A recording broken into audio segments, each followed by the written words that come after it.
বিদেশি apple, apple তো আমার দেশে হয় না। বিদেশি আপেল বেশি না খাইয়া দেশের পেয়ারা খান, 2টা আপেলের সমান 1টা পেয়ারা।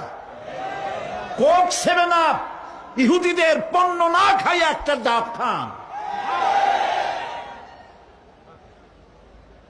আর বড় সাইজের পাঙ্গাস না খাইয়া চেলা পুটি এগুলো খান, কি হবে? এগুলোর মধ্যে রয়েছে ফসফরাস, খাইলে পরে চোখের দৃষ্টি বাড়তে থাকবে, হার্ট অ্যাটাক করবে না, স্বাস্থ্য ভালো হবে। স্বাস্থ্য ভালো হওয়ার অর্থ পেটটা বিশাল আকারে হওয়া না, পেটটা ছোট হওয়া, সিনাটা চওড়া হওয়া, এইটার নাম স্বাস্থ্য ভালো।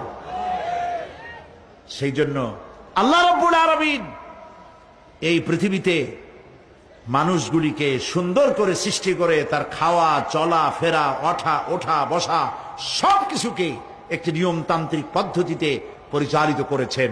এটা বুঝলে পরে কল্যাণ, না বুঝলে অকল্যাণ।